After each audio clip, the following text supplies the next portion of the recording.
Ora viva, Odivelas TV, mais uma vez consigo, odivelenses e lourenços, aliás, desta vez para falar de um tema que fez história há 10, 12 anos atrás, que se prende com a criação do município de Odivelas, por separação do município de Loures, ao qual Odivelas esteve ligado durante muitos e bons anos. Hoje tenho o prazer de ter aqui comigo e o privilégio, o último presidente da Câmara Municipal, quando da criação do município de Odivelas e da separação de Loures, engenheiro Demétrio Alves, que aqui connosco vai recordar os últimos tempos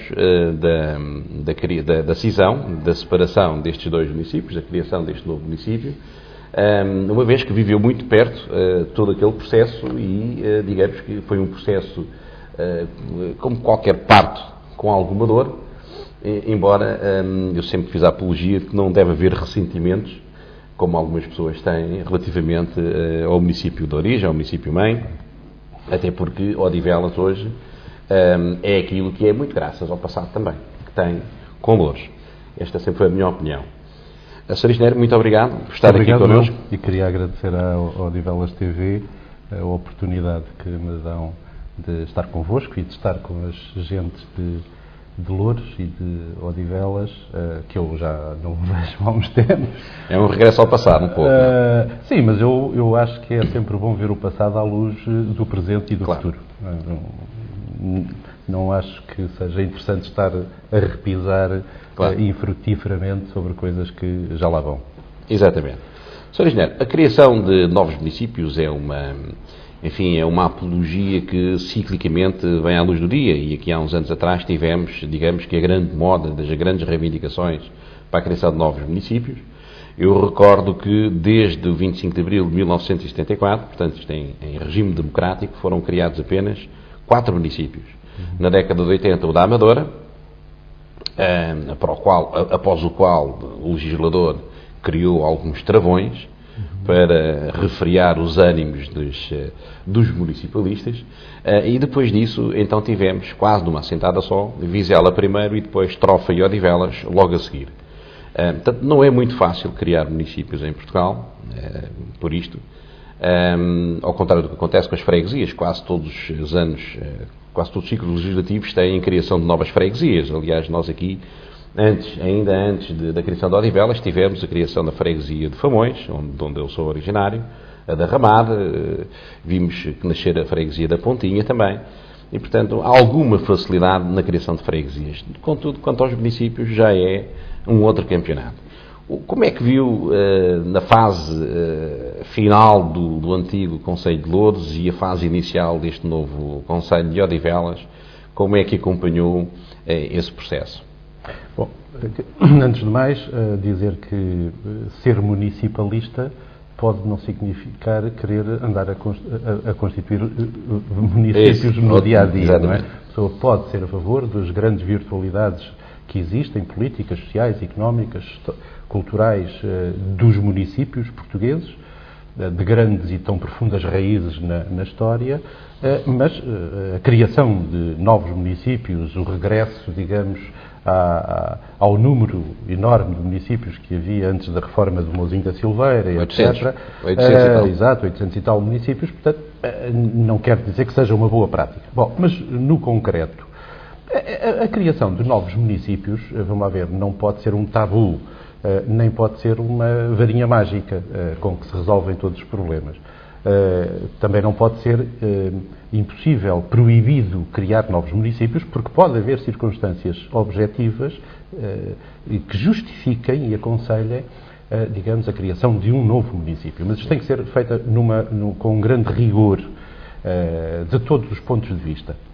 Eu creio que, falando objetivamente no processo em que eu estive mais envolvido como ator e, portanto, também podia não ser tão equidistante e tão distanciado, mas como já passaram 12 anos, sim, acho que, apesar de tudo, tenho algum distanciamento e tenho, sobretudo, uma aproximação a estas realidades, a esta nova realidade, que pretendo que seja muito rigorosa do ponto de vista técnico-científico.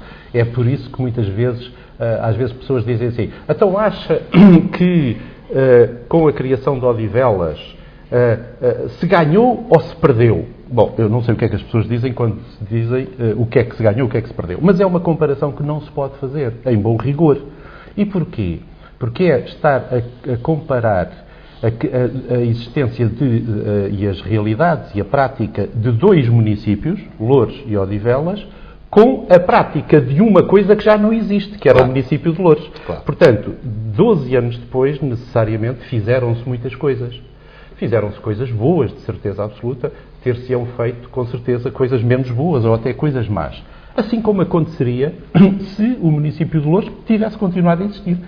O que é que as administrações que lá teriam estado, e não estou a falar, naturalmente, só de mim, o que é que teriam feito, como é que teriam feito. Portanto, é uma discussão que não tem razão de ser do ponto de vista do rigor. Na altura, pareceu-me, diria, enfim, objetivamente isto, e por isso eu me manifestei contra, pareceu-me que o processo, não a constituição do município de Odivelas e o do Conselho de Odivelas, mas o processo como ele foi feito foi, diria, oportunista. Eu penso mesmo que se poderia dizer que Odivelas foi um conselho proveta. Apanhou boleia. Foi um conselho que foi incubado artificialmente. O que não quer dizer que os filhos proveta não possam ser amados pelos seus pais, claro. E são-no com certeza, e eu tenho a máxima consideração pelos pais, pelas pessoas que acompanham, que trabalham. Que não houve uma reivindicação popular, cultural, social? Eu acho que é um dado histórico que não havia nenhum movimento objetivo para além do MOC propriamente dito, quer dizer, não havia um movimento de base histórico-cultural, quer dizer, por exemplo, Sacavém tinha um movimento, apesar de tudo, mais consistente. Enfim, em Odivelas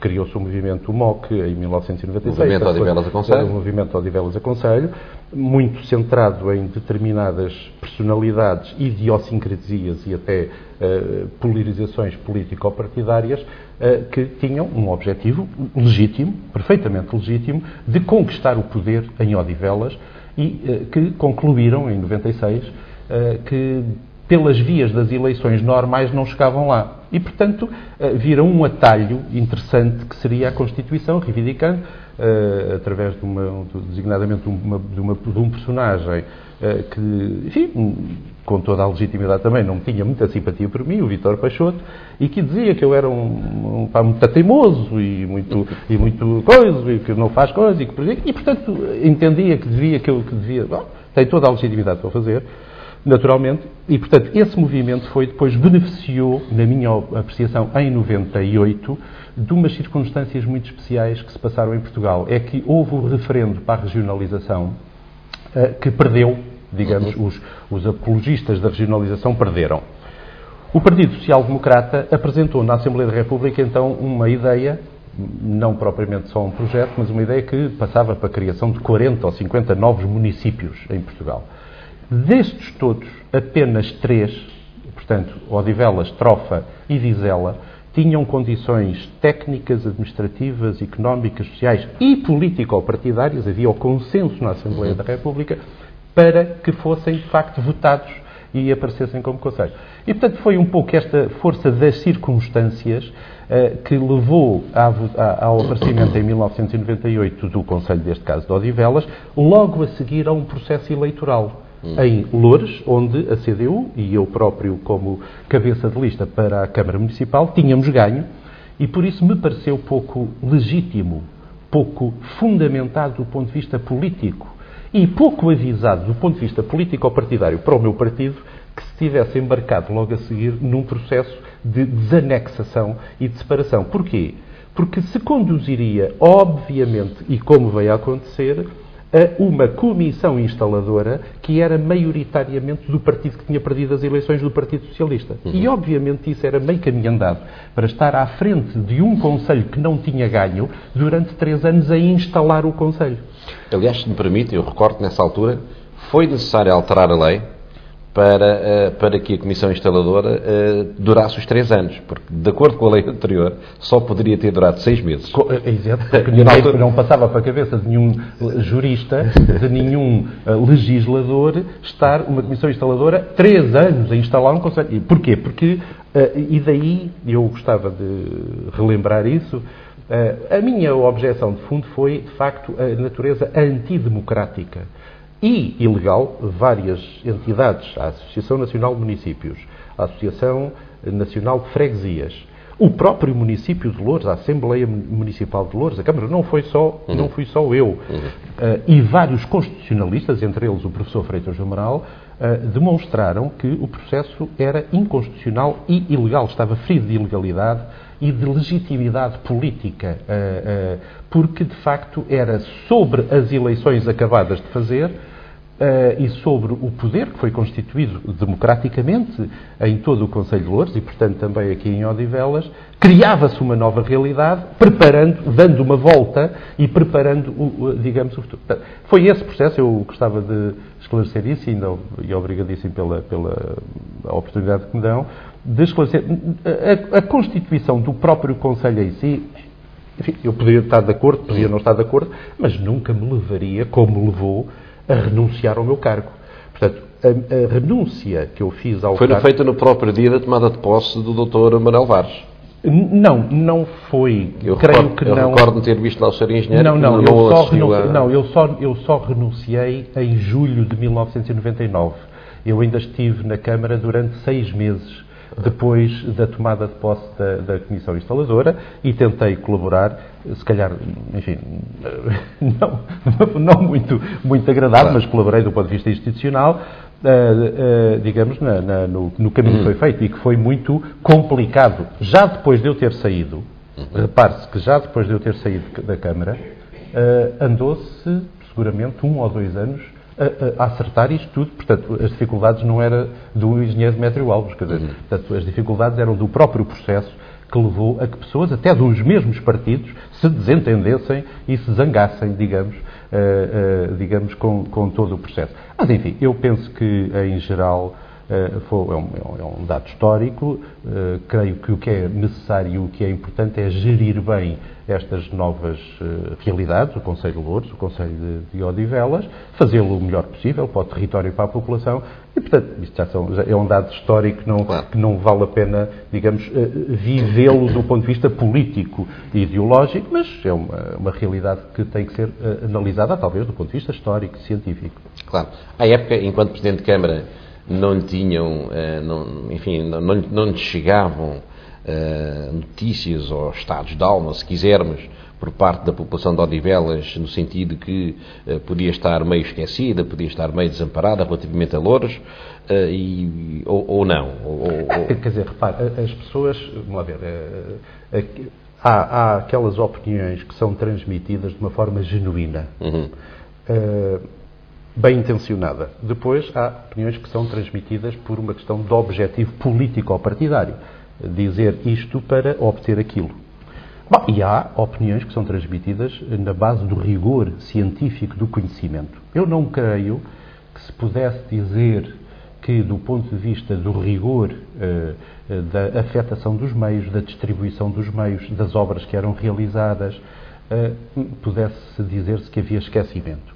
É evidente que é sempre possível que uma pessoa ou que uma entidade ou organização se sinta esquecida. Claro. Eu li há pouco tempo, a propósito do 10º aniversário da formação de Odivelas, nos órgãos de comunicação social daqui da região, que entrevistaram várias pessoas na rua, 10 anos depois. Está agradado, está satisfeito, está contrariado. E havia muitas pessoas a dizer que estavam desagradadas, porque não estavam esquecidas. Portanto, eu não creio que seja através destes processos que as pessoas são lembradas ou não são lembradas. Portanto, porque senão, repare, enfim, com a realidade que hoje vivemos em Portugal, 10 milhões de portugueses têm razão para dizer que estão a ser esquecidos pelo Governo. E então não vão criar outro país ao lado. Claro. Portanto, eu penso que é uma questão... Não se pode agradar a toda a gente. Não se pode, enfim, quer dizer... Lourdes tinha 18, à época, 18 freguesias. 25. Ah, 25. 25 freguesias, 7 das quais foram desanexadas.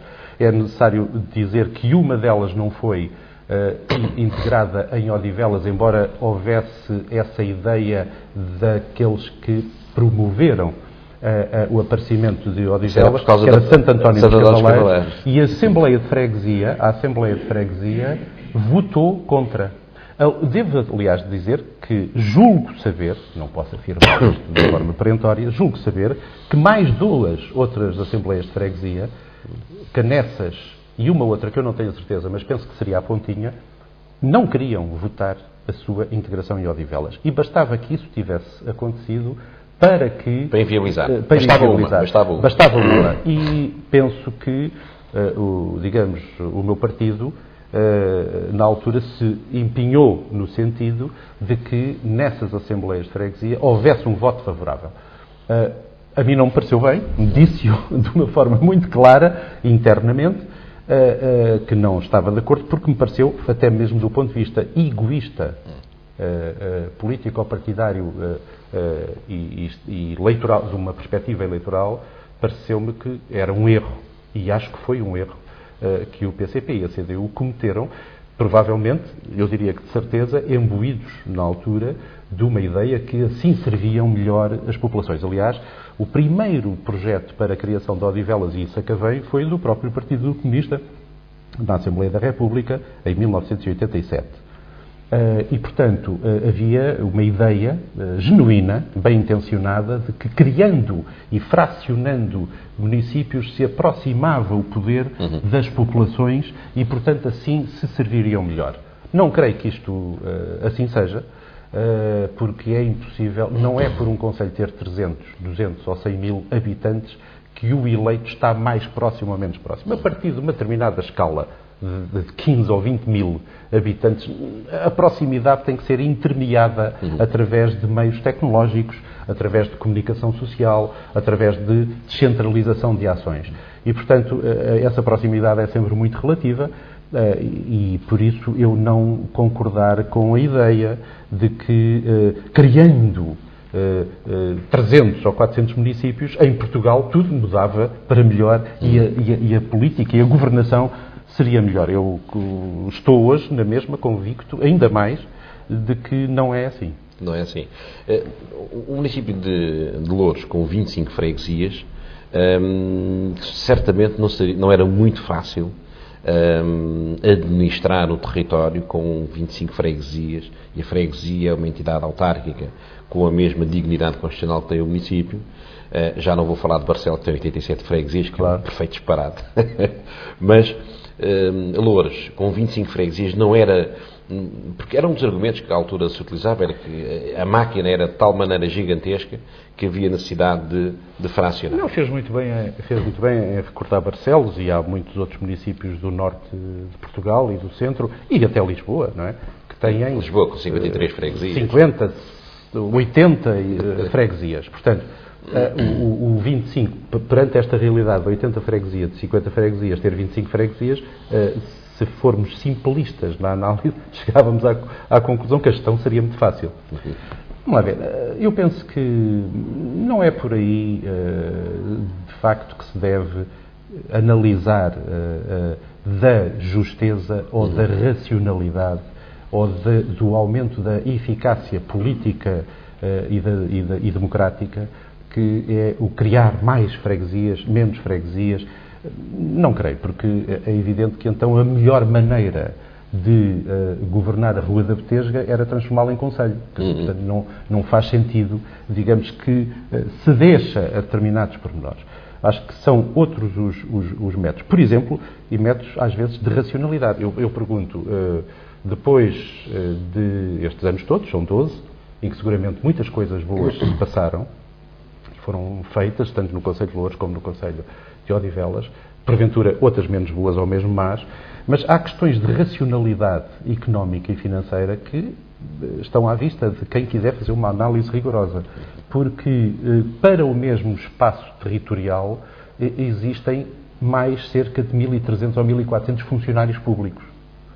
Para o mesmo espaço. E eu não creio que haja uma proporcional eficácia de governação pelo facto deste aumento brutal do número de funcionários públicos camarários e também de colaboradores avançados e também de empresas que trabalham, digamos, do exterior para esta realidade.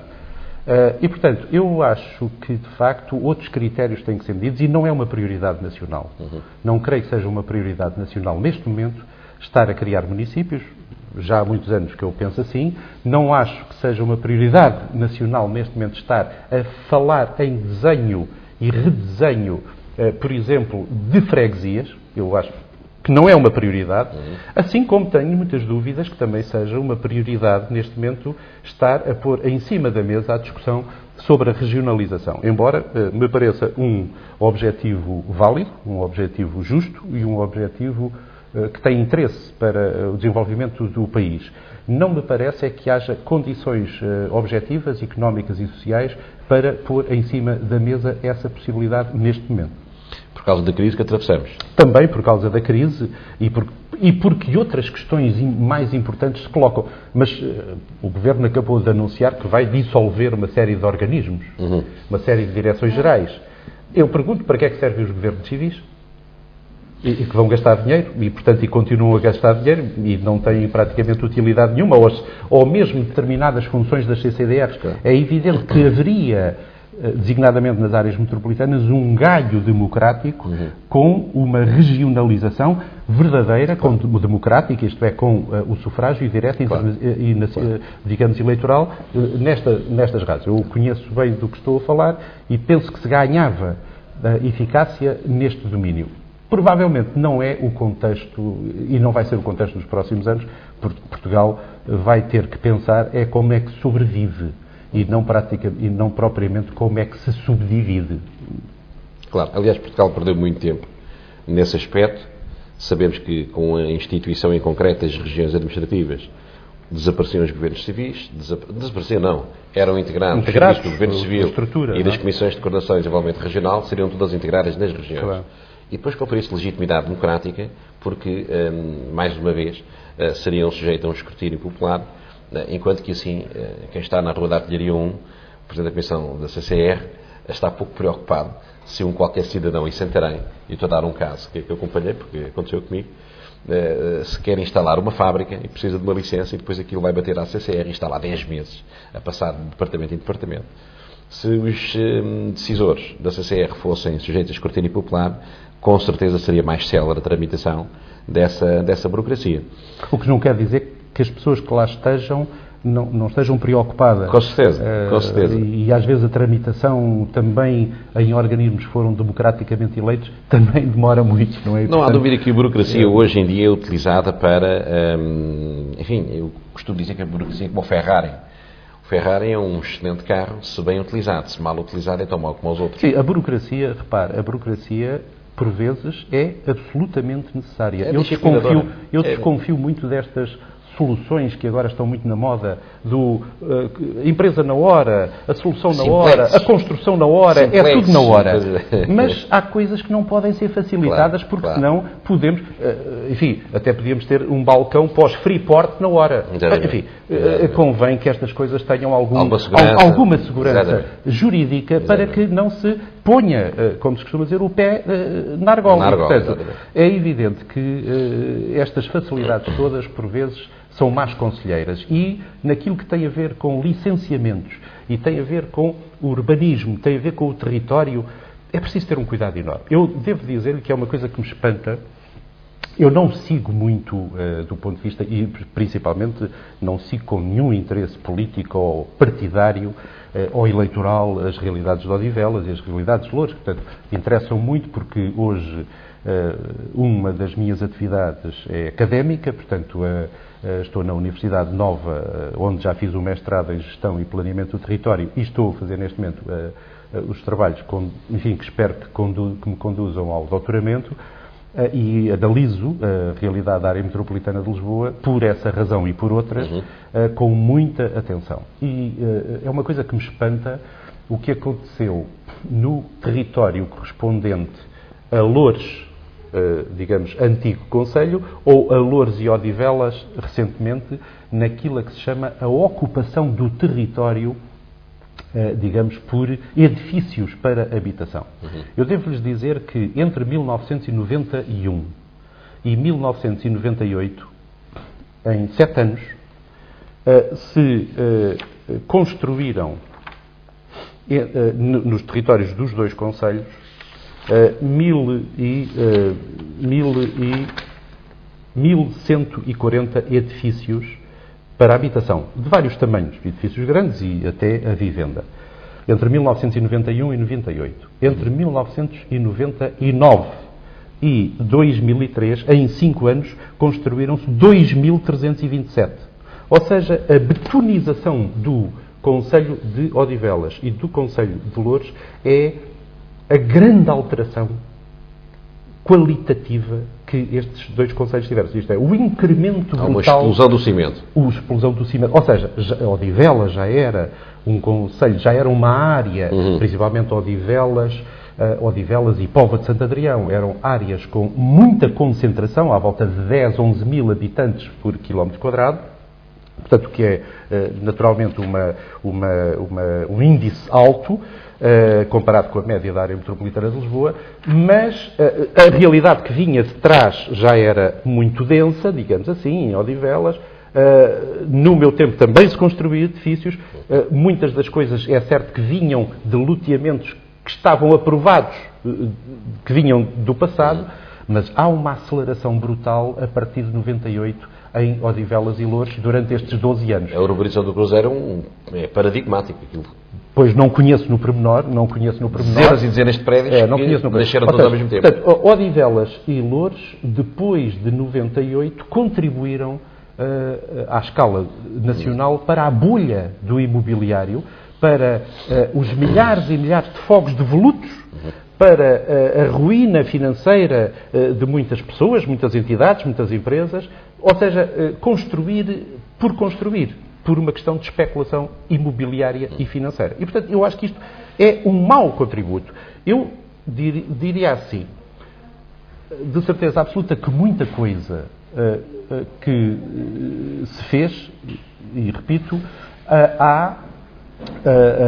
neste momento há, digamos, um balanço que pode ser positivo. Muitas coisas foram boas. Agora, esta atividade, seguramente que com a gestão da CDU, não creio que se passasse, pelo menos nesta dimensão. Os municípios têm dificuldades no contexto jurídico português e na forma como se gera o urbanismo em Portugal, têm dificuldades em travar isto. As pessoas pensam que não, mas têm dificuldades objetivas. Mas eu creio que, apesar de tudo, não seria, digamos, com esta dimensão, que acho que é uma coisa espantosa. Ou seja, durante estes 12 anos construíram-se 3 ou 4 escolas em Odivelas, mas, no entanto, construíram-se centenas e centenas, milhares de fogos. Sim, milhares de fogos, seguramente. Sim. E, portanto, não me parece que isto seja, de facto, uma boa marca, porque não enriquece o concelho, na minha opinião, só o empobrece. É certo que enriquece determinadas entidades e determinadas pessoas. Designadamente os construtores e os especuladores imobiliários. Sobretudo os especuladores. Os construtores não. Os construtores têm a sua atividade industrial, mas aqueles que se situam nesta atividade imobiliária ou financeira. Aliás, o mundo hoje comprova isso. Não é? O mundo hoje comprova tudo o que foi esta coisa espantosa, não é? Uma pessoa que vá lá fora, certos países, e veja o que se passa, e em certas situações é muito parecido com aquilo que se passa aqui, de facto vê este exagero, esta explosão toda, e que de facto Odivelas e Loures na minha opinião, tem sido um mau exemplo. Exatamente. Aliás, e a talho foi-se, e falávamos há pouco da crise, eu recordo que antes daquela grande tragédia da crise financeira americana, e cada vez que há um problema na América, cada vez que eles espirram, nós constipamos aqui na Europa, houve exatamente uma crise do imobiliário, começou aí. Sim. Começa com uma crise do imobiliário que se arrasta à Europa e depois vem a crise financeira. Em Espanha, na Irlanda, na Itália. Exatamente. Portanto, Portugal, é um sucessivo de crises, e depois houve outras que se foram abatendo e que estão cá. Esta crise que nós estamos hoje a pagar em Portugal, repare-se que é devida, em última análise, à chamada pressão dos mercados. Mas o que é isso dos mercados? É o mercado ali de cima das couves? Não é o mercado das couves. É o mercado financeiro. E o mercado financeiro também de um sentido muito restrito. São 3 ou 4 agências de avaliação e 6 ou 7 bancos.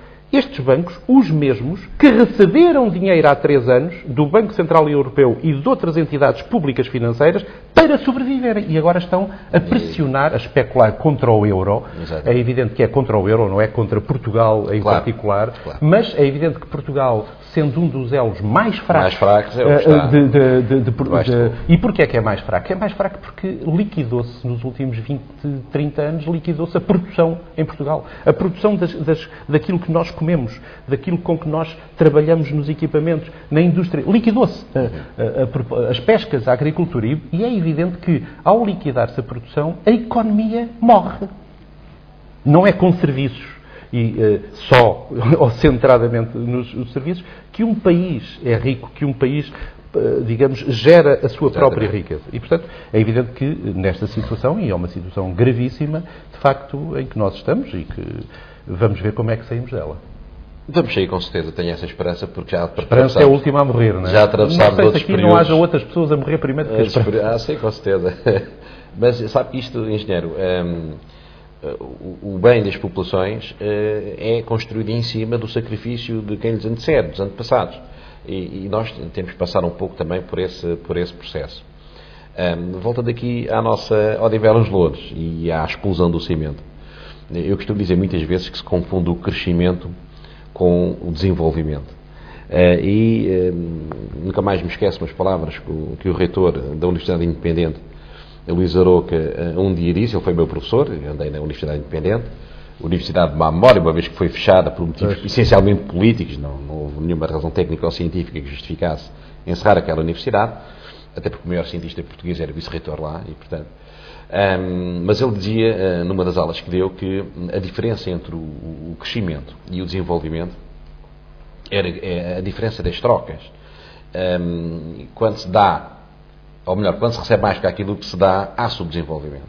Nós aqui assistimos à explosão do cimento, mas a partir do momento em que não temos o espaço para pôr a nossa viatura, ou que não temos um espaço para colocar o contentor do lixo, cresceu-se, mas não se desenvolveu. Porque não se tem qualidade de vida. Não, claro. E quando não se tem qualidade de vida, pouco adianta, não é? Pouco adianta. E hoje temos a tal urbanização do Cruzeiro, que era ali, eu lembro-me de aquilo eram montes, ali próximos de Famões, entre Famões e Odivelas, e agora são centenas de prédios que ali estão, e é um caos, em termos rodoviários, em termos viários, aquilo é um caos tremendo. Pese embora existam estacionamentos dentro dos prédios, as pessoas põem os carros cá fora na rua, em segunda e terceira fila, aquilo é uma... E, portanto, cresceu muito, mas não se desenvolveu. Mas isso passa depois também por deitar a mão outros instrumentos, como sejam ter uma polícia municipal, porque a fiscalização só não resolve. Enfim, mas a polícia municipal também é uma... Eu penso que em Loures chegou a ponderar ter uma polícia municipal também.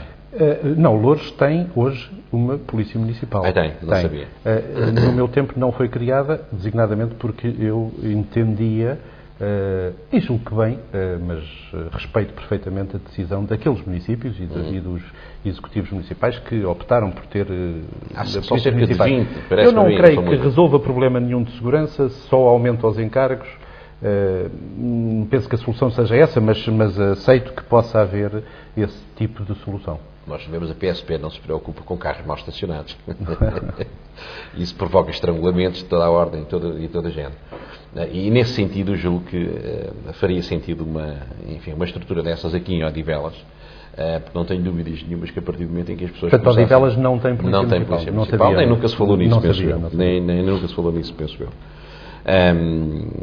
Está-me aqui a vir à memória às vezes argumenta-se, mas a Polícia Municipal pode depois conflituar com outras forças de segurança, e estou-me a lembrar de um caso que aconteceu em Vila Nova de Poiares, com o meu amigo Jaime Soares, o presidente, que há mais tempo está Mais em antigo, funções, mais mais antigo, antigo. que ele vem desde as comissões instaladoras, logo a seguir ao 25 de Abril, E um grande bombeiro. e a comandante dos bombeiros era um homem dos 7 ofícios. E então um dia a GNR multou-lhe um carro do lixo, e ele manda multar o carro da GNR que estava em cima de um passeio. Houve ali um conflito de autoridades. Foi engraçado de seguir, mas aquilo foi claramente uma diabrite que ele resolveu fazer à GNR. Mas as coisas, desde que bem utilizadas e desde que se respeite as competências, é tudo muito mais fácil. Eu creio que no que diz respeito às autarquias locais e também às autarquias locais com outros poderes públicos, o grande problema é as competências. Porque, e corrija-me se eu estiver enganado, isto é porque tem uma experiência apreciável nesta matéria, e devo dizer já que aquilo que comentava há pouco, antes de estarmos no ar, eu assisti a muitas reuniões presididas pelo Sr. Engenheiro enquanto Presidente da Câmara Municipal de Loures e admirava a forma como conduzia, com uma eficácia, com uma eficiência tremenda, aquelas reuniões. O António Costa não tem essa opinião. Porque ele ainda hoje, como Presidente, aliás, estive com ele agora há poucos dias, porque estou a desempenhar funções na Comissão Diretiva do CREN, que é o novo quadro comunitário de apoio para a região de Lisboa. Tive, aliás, a oportunidade de já aprovar financiamentos aqui para Odivelas, para o Centro Histórico. Olha, uma boa notícia para Odivelas, então. E, portanto, que estão a fazer até uma boa obra. Devo dizer que Odivelas está a fazer um bom trabalho nesse campo. Mas estive em Lisboa, numa reunião em que esteve o Presidente António Costa, com quem eu me dou muito bem e tenho, enfim, grande apreço pessoal. Mas ele diz que costuma citar muitas vezes a sua experiência de Loures, dizendo que em Loures aquilo eram muito maus para mim, mas não me deixavam falar e tal. Mas ele também só lá teve meia dúzia de meses. Eu não sei se ele tem razão, admito que sim. Eu sei que às vezes tinha um bocado mal feitio, mas não era nenhum... Vamos lá ver, aquilo também foi num contexto muito difícil, como se lembram, quer dizer, o António Costa quase ganhou. Chegou mesmo a anunciar que ganhou e depois perdeu. E aquilo... durante aqueles primeiros meses esteve um pouco perturbado e, naturalmente, que a experiência que eu teria tido muito gosto em trabalhar nessa altura com António Costa, mas não foi possível trabalhar, enfim, de uma forma mais profícua, porque os tempos eram muito agitados. À época, o Caldeira da Silva mostrou-se mais disponível, não foi? Não, foi uma grande surpresa para o Partido Socialista, e penso eu para muita gente, quando, tentando encostar-nos à parede, porque queriam exigir competências como se tivessem ganho a Câmara.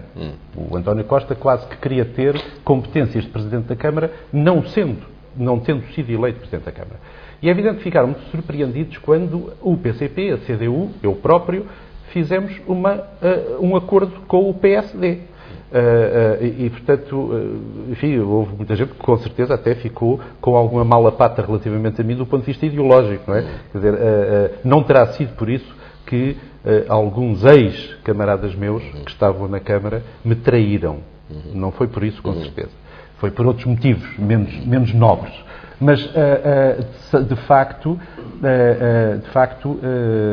foram tempos um pouco conflituosos, não tanto como em 97, 98, isto é, nas últimas eleições e no princípio de 98, imediatamente antes de se ter formado o Conselho de Odivelas, de facto os tempos foram muito agitados. Eu devo recordar que em 1997, quando ganhámos as eleições, no dia seguinte houve um jornal nacional que punha na primeira página a dizer Demétrio Alves fugiu com os votos.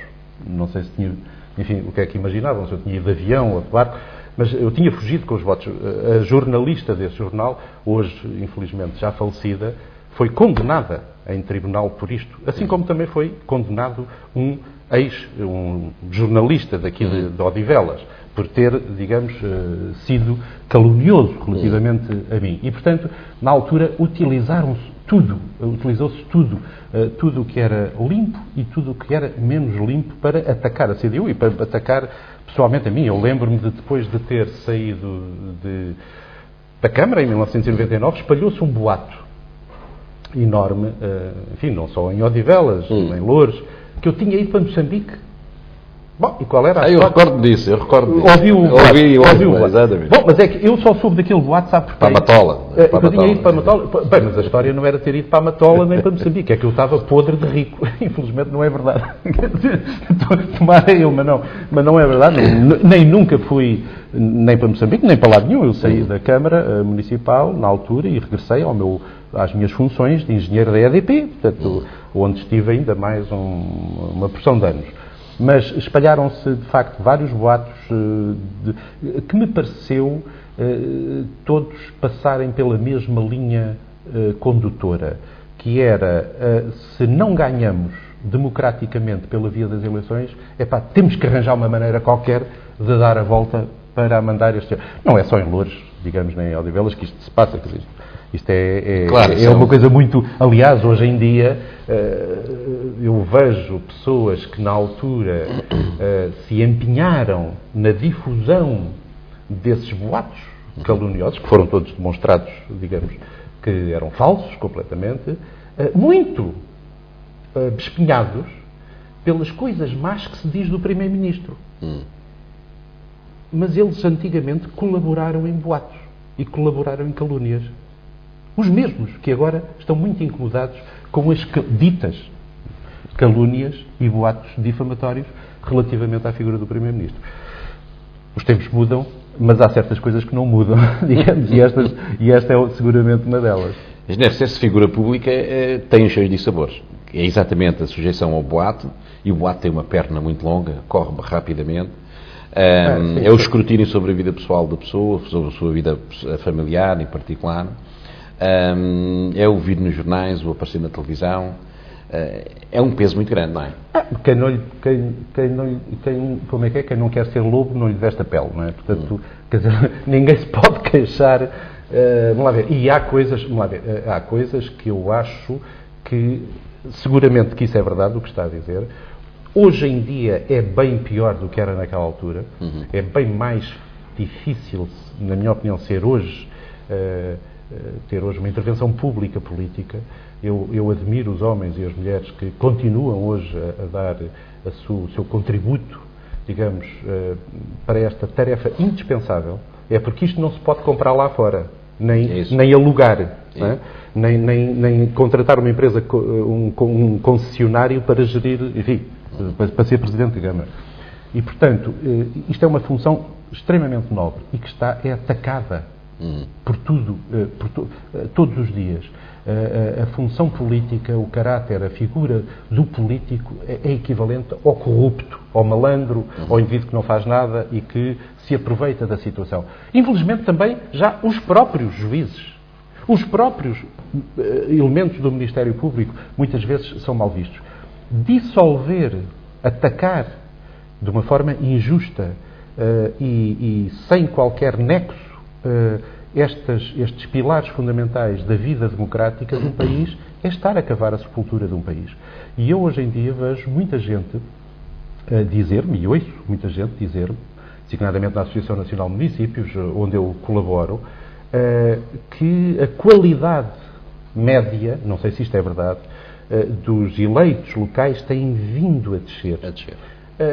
Eu não sei se é verdade, porque eu conheço muita gente de grande valor e de grande qualidade que está nestas funções, mas se isso acontecer é natural, porque as pessoas, enfim, ganham bem no contexto nacional, como é óbvio, mas muitos daqueles que estão em funções políticas podiam ganhar bem mais. Eu, quando saí Presidente de Câmara e voltei à EDP, eu dei comigo a pensar, felizmente estou a ganhar algum dinheiro de jeito. Quer dizer, porque de facto ganhava muito mais do que como Presidente da Câmara. E, portanto, é evidente que todo este contexto é extremamente negativo e só traz maus resultados para Portugal toda esta dissolução dos valores éticos, morais, políticos da função da intervenção pública dos homens e das mulheres. É interessante esse seu pensamento, e já agora, e a talho de foice, aproveito para dizer isto. Eu fui chefe de gabinete no Presidente de Câmara, na Madeira, um homem economista formado na Católica, e exatamente quando se pôs essa questão de se estar a perder qualidade, porque é verdade que se vem falando nisso já há algum tempo, esta parte, de estar a perder qualidade não só por parte dos eleitos locais, como a outros níveis de poder.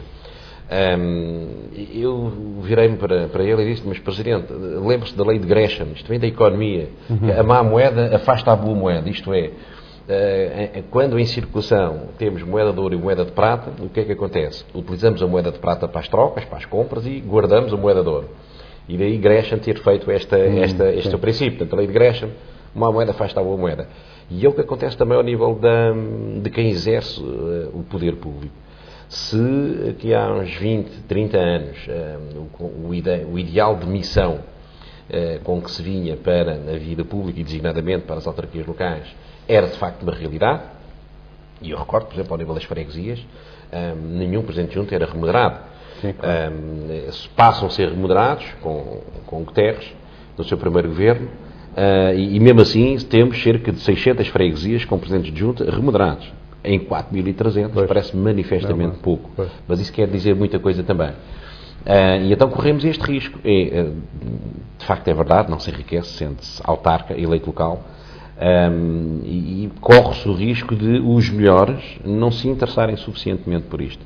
E então temos que nos contentar com aqueles que estão à mão. Pois, eu espero que isso não, enfim, não siga por esse caminho e que os jovens que se interessem de facto pela causa política sério, digamos, de intervenção, porque é fundamental. Um país não é uma empresa, não é um gestor de empresas, não é um cientista que gere uma freguesia, que gere um conselho, que gere um ministério. Não é. E esta função é de facto fundamental. E penso que não é necessário também estar a ir por uma via de mercantilização da função, dizendo que é preciso então pagar 6.000, 7.000, 8.000, 10.000 euros, porque o administrador da empresa X ou Y ganha isso. Não, eu acho que, de facto, uma função pública é uma função que se faz também com dedicação à causa, por causas, embora uma pessoa tenha que se sentir... No meu partido, porque eu, aliás, queria esclarecer, eu continuo a ser do Partido Comunista, embora se tenha também dito que o partido me tinha afastado na altura, em 99. Não é verdade. Eu, por acaso, tenho aqui comunicados da altura em que houve compreensão, embora não me seguissem. O partido não queria, de facto, que eu renunciasse às funções em 1999, mas compreendeu a minha postura e mais, nesse ano, eu fui candidato à Assembleia da República em 17º lugar, 2 lugares abaixo do Jerónimo de Sousa. Portanto, se eu tivesse sido marginalizado, com certeza que não tinha. E convidaram-me, aliás, houve convite, aliás, isto é em primeira mão que o estou a dizer publicamente, em 1999 eu fui convidado para integrar a lista por Lisboa em 5º ou 6º lugar. E, portanto, poderia ter sido deputado. Eu, de facto, fiz a opção de voltar às minhas funções técnicas, como engenheiro da EDP, e depois, mais tarde, deixei a EDP e fico com outras funções mais na universidade e como disse, na comissão diretiva do CREN, funções também de certa natureza pública, e a minha função pública neste momento, para além de algum apoio que dou do ponto de vista técnico ou científico em determinadas áreas de vertentes políticas, passa muito por ajudar a minha companheira, a minha mulher, que é Presidente da Câmara, Presidente da Câmara de Palmela. Muitos parabéns. Presidente da Câmara de Palmela, Ana Teresa Vicente, e que eu vejo bem nela o que é a dificuldade. Vejo, aliás, hoje com olhos mais abertos, o que é a dificuldade brutal do dia-a-dia de um autarca. Da vida dos eleitos, dos vereadores, dos presidentes de Câmara, dos membros das juntas de freguesia. Quer dizer, porque no dia-a-dia, numa democracia que é uma democracia em direto, está ali aberta. As reuniões de Câmara, muitas vezes, as decisões são tomadas à frente do povo. Claro. Trabalho constante com as oposições, com dificuldades, com chamadas às 10 horas, às 11, à meia-noite, para falar com este, com aquele, com... Portanto, e é de facto uma dificuldade muito grande. E eu hoje apercebo mais disto. De facto, uma pessoa quando está nestas funções, cuidado. Eu acho que não o tive. Desprotegi-me um pouco nisso. Tem que ter muito cuidado aí com aquilo que disse, que é com a visibilidade da sua vida, da sua forma de estar, e eu acho que em alguns momentos me expus demais. Me expus desnecessariamente, talvez com alguma vaidade que era escusada. E nisso eu vejo na minha companheira um exemplo que eu hoje aprecio, porque é uma forma de estar muito mais discreta, equilibrada e muito mais útil para a própria população. É sempre possível fazer melhor, isso é evidente.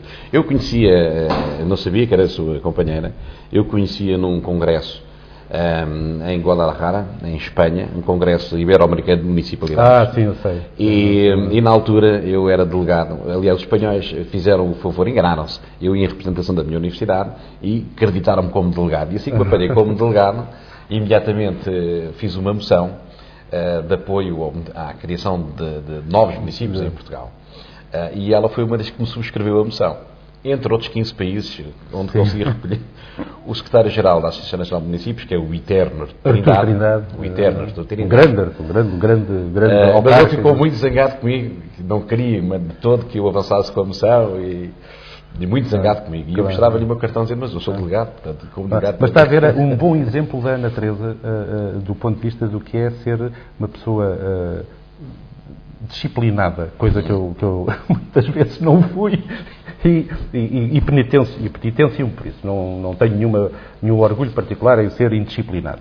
Mas, está a ver, ela tendo no seu conselho, ou tendo tido uma certa efervescência numa determinada altura da constituição de um novo município, que é o Pinhal Novo, até subscreveu essa lista. É verdade. Quer dizer, eu acho que eu não o faria. Eu não o faria, seguramente.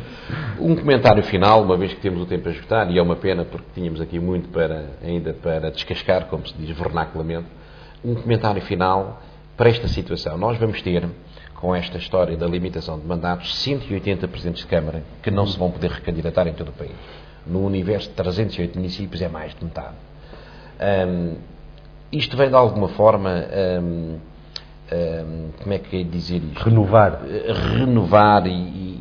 porque não tenho dúvidas nenhumas que alguns eleitos, dado o tempo que estão a exercer funções, terão perdido um pouco a noção da vida real. Aliás, a muitos até não estou a vê-los a regressar àquilo que faziam. Olha, Jaime Soares, meu grande amigo Jaime Soares, não estou a vê-lo.